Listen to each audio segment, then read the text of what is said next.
Wei Ling had been sweeping the temple steps for over 50 years.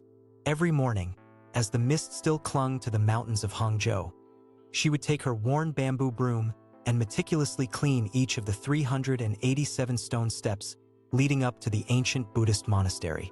At 78 years old, it took her nearly 2 hours to complete the task, but Wei Ling never missed a day. The other monks and nuns who resided at the temple had long ago stopped questioning Wei Ling about her devotion to this seemingly mundane chore. Even the head abbot, a serene man of nearly 90, couldn't remember a time when Wei Ling didn't sweep the steps at dawn. It was simply a part of the daily rhythm of temple life, like the morning prayers and the scent of incense on the breeze. But Wei Ling had a secret, one she had never shared with anyone, not in all her decades at the monastery. And that secret had everything to do with why she tended to the temple steps with such steadfast dedication. The story began a lifetime ago, when Wei Ling was a young woman known by a different name, Jingfei. Born into a poor farming family in rural Sichuan province, Jingfei's destiny seemed fixed from birth. She would work in the fields alongside her parents and brothers until she married into another farming family in the village. Education was a luxury not afforded to girls like her. But Jingfei had a restless spirit that yearned for more than the confines of village life. At night, she would linger by the door of the schoolhouse, straining to hear the lessons being taught to the boys inside. She memorized the graceful strokes of the characters the schoolmaster wrote and practiced them later in the dirt with a stick when no one was watching. Jingfei's keen mind and curiosity did not go unnoticed by the village elders. When she was 16, a wealthy landowner offered to sponsor Jingfei to study in the city, in exchange for her hand in marriage to his son when she came of age. It was an opportunity to escape the limited prospects of rural life, but also a gilded cage. Jingfei would get an education, but at the cost of her freedom to choose her own path. Torn between duty to her family and the desires of her own heart, Jingfei wept as she packed her few belongings and prepared to leave the only home she had ever known. On her last day in the village, as she walked through the ramshackle huts to say her goodbyes, an unusual flash of color caught her eye. There, growing improbably through a crack in the packed dirt around her family's hut, was a vibrant yellow orchid. Jingfei has never seen such a flower in the village before. Orchids were delicate, expensive blossoms, not hardy enough to take root in the coarse mountain soil. And yet, here it was, a small defiant miracle thriving against all odds. Seeing it filled Jingfei with an inexplicable sense of hope, almost as if it were a secret sign meant just for her. Impulsively, Jingfei plucked the orchid and tucked it carefully into her bag with her meager possessions. It would be a secret talisman, she decided, a reminder that even a common village girl could bloom in unexpected ways. Life in the city was overwhelming at first. The endless bustle of rickshaws and streetcars, the towering buildings and smartly dressed people were dizzying to Jingfei's country sensibilities. She felt hopelessly backward in her plain homespun clothes. But Jingfei was determined to make the most of this chance at a better life. She threw herself into her studies with zeal, spending late nights poring over books and practicing her penmanship until the candles burned down. Slowly, her diligence began to pay off. Her teachers praised her rapid progress and insightful mind. For the first time, Jingfei dared to imagine a bigger future for herself, one where her fate wasn't constrained by the circumstances of her birth. In quiet moments, she would steal glances at the pressed yellow orchid she kept tucked between the pages of her favorite poetry book. It had become a kind of talisman for her, a secret symbol of her blossoming hopes and dreams. But there was one immutable obstacle to Jingfei's ambitions: her impending marriage to the landowner's son. Though he studied at the same school, Jingfei barely knew him. He was quiet and intense, preferring his books to socializing. The few times they had spoken, Jingfei has found him dismissive of her opinions, as if he couldn't conceive of an educated woman as his intellectual equal. The thought of marrying him filled Jingfei with a sense of dread that grew heavier with each passing year. It felt like a door slamming shut on all her carefully tended hopes, dooming her to a stunted life as a trophy wife. But what choice did she have? Her family was counting on this marriage to secure their future. She couldn't disappoint them after all they had sacrificed for her. It was in the depths of this despair that Jingfei first met Tao. He was unlike any man she had ever known, charming and kind, with a boyish smile that lit up his handsome face. A student of philosophy from a wealthy Hangzhou family, Tao was endlessly fascinated by Jingfei's quick wit and unusual perspectives. In Tao's company, Jingfei felt truly seen for the first time. He listened intently to her ideas, engaged her in spirited debates, and most of all, he made her laugh with his playful sense of humor. Their friendship quickly blossomed into something deeper, a love Jingfei knew could never be. For months, they met in secret in hidden corners of the university library, in quiet tea houses, on misty walks through the parks on the outskirts of town. It was a dangerous game, stealing moments together when Jingfei's future had already been promised to another. But she couldn't help herself. With Tao, she felt fully alive, her mind and soul alight with possibility. Tao begged Jingfei to run away with him, to defy her family and fiancé and start a new life together in Hangzhou. His family would support them, he argued. She could still continue her studies and become a teacher or scholar. They could write their own story, far from the rigid expectations that had defined their lives. Part of Jingfei yearned to say yes, to embrace the love and freedom Tao offered. But her sense of duty ran deep. How could she betray her parents after all they had done? They were counting on her marriage to secure their livelihood in their old age. And her younger sisters would never have the chance to seek their own educations and escape village life if Jingfei abandoned her obligations. She felt trapped between her head and her heart. As her wedding day approached, Jingfei felt increasingly desperate. Married life loomed before her like a prison sentence. She could already picture herself, a bird with clipped wings, raising children and running a household while her mind withered away. It was on a moonlit night, a week before the ceremony, that Jingfei made her escape. Tao had pleaded with her one last time to run away together. When she tearfully refused, insisting she could never turn her back on her family, Tao had kissed her fiercely and pressed something into her hand before disappearing into the night.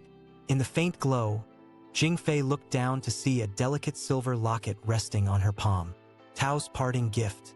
With trembling fingers, she opened it, already knowing what she would find inside. A single pressed yellow orchid, the twin to her own secret talisman, the flower that had given her hope all those years ago. Gazing at the fragile blossom, Jingfei felt something shift deep within her, like snow sliding off a mountainside. Who was she if not loyal, dutiful, a good daughter? But what if there was more to her than that, a braver, truer version of herself that she had kept hidden away? What if, just this once, she listened to the secret music of her own heart? Before she quite realized what she was doing, Jingfei had thrown some clothes and books into a bag and crept out of the house. Her feet carried her through the city's twisting alleys, past closed shops and the occasional drunk stumbling home, until she reached the misty banks of West Lake. Tao was already there, pacing anxiously, hardly daring to hope she would come. When he saw her appear out of the fog, the look on his face was of such pure joy it nearly stopped her heart. Hand in hand, they boarded a boat, the ferryman's pole and Tao's whispered instructions the only sounds disturbing the quiet dark. Nestled close to Tao's chest, Jingfei watched the twinkling lights of Hangzhou recede into the night. She thought of the life she was leaving behind, her family, her studies, all she had ever known. An involuntary sob escaped her throat. But as the sun began to rise, painting the mountains and mist in shades of gold and pink, Jingfei felt something new rise up alongside it in her chest. Took her a moment to recognize the feeling, so unfamiliar was it. As the little boat sailed into the dawn, Jingfei suddenly understood that it was hope unfurling inside her, bright and vast as the open sky. She was exactly where she was meant to be. The first few weeks after their escape were a blissful dream. Tao's family welcomed Jingfei as their own, delighted by the brilliant young woman who had captured their son's heart. Enthralled by her new liberty, Jingfei spent her days exploring the winding streets and majestic temples of Hangzhou, savoring the chance to finally stretch her wings. In the evenings, she and Tao would take long rambling walks around the lake, discussing poetry and philosophy and planning their future together. But their idyllic existence couldn't last forever. Word soon reached Hangzhou of Jingfei's scandalous disappearance. Her jilted fiancé was furious, her parents frantic. Tao's family, for all their open-mindedness, worried for their son's future prospects with a runaway bride of common birth. Surely this impulsive love affair would burn itself out soon enough? For a time, Tao and Jingfei tried to weather the storm, clinging to their love in the face of family disapproval and vicious gossip that swirled through Hangzhou's social circles. But the pressure took its toll, creating misunderstandings and straining the youthful infatuation that had brought them together. Slowly, despite their best intentions, Tao and Jingfei began to drift apart. Jingfei knew that if she had any hope of building a respectable life for herself, she would need to make peace with her own family and find a path to independence. It was Tao, in the end, who proposed a solution: an apprenticeship with a lace-making workshop run by Buddhist nuns on the outskirts of Hangzhou. Though it broke her heart to leave Tao, Jingfei knew it was the right choice. With the nuns, she could develop a valuable craft that could support her while still allowing her to pursue her scholarly studies in her free time. The monastery would be a safe haven, allowing the scandal around her flight to die down. On their last night together, Tao and Jingfei stayed up until dawn, memorizing every detail of each other's faces, making promises with the desperate sincerity of those who already know they may not be kept. Just before Jingfei departed for the monastery, Tao pressed the silver locket into her hand once again.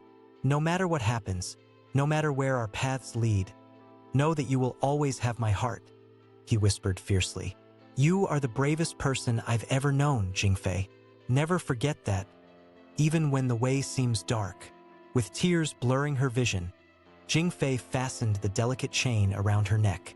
The orchid rested just above her heart, a tangible reminder of the great love and even greater courage that had brought her to this moment. "I will find a way for us to be together," Tao promised as she climbed into the waiting carriage. "Somehow, someday. Wait for me, my love." Jingfei wanted so badly to believe him, but as she watched his figure recede through the carriage window, she couldn't help but feel he was slipping away from her for good. At first, Tao visited Jingfei often at the monastery, sneaking in at night for whispered conversations and secret picnics by the lily pond. For a few blissful hours, they could forget the family politics and social maneuverings that threatened to part them and simply revel in the joy of being young and in love. But as the months passed, Tao's visits grew less frequent. He wrote to her of the pressure he was under to marry well, to secure advantageous connections for his family's business interests. His parents had introduced him to a girl, the daughter of an influential government minister. They were not officially betrothed, but the expectation was clear. Jingfei tried to lose herself in the calm routines of temple life, the early morning meditations, the care and focus that lace-making required. She found unexpected solace in the kind mentorship of the older nuns, who saw in this uncertain young runaway a bit of their younger selves. Slowly, Jingfei began to rebuild her sense of self, separate from the scandalous gossip and family dishonor that had driven her from home. In the temple's library, she discovered texts about Buddhism and Taoism that resonated with her searching soul. Their teachings about compassion, mindfulness, and walking one's own true path helped Jingfei begin to make peace with her choices. Even so, she couldn't help holding out hope that Tao would find a way for them to be together as he had promised. Each time she heard approaching footsteps in the temple courtyard, her pulse quickened with the thought it might be him. Deep down, a small, long-buried part of herself wondered if she had made a terrible mistake. She had given up everything: her family, her education, her reputation, for love. But would that love prove steadfast? Could it withstand all the forces arrayed against it? Had she been a fool to believe in fairy tales and happy endings? One day, nearly a year after Jingfei's arrival at the monastery, the head nun called her into her study. In her hands was a letter, the broken seal bearing the familiar crest of Tao's family.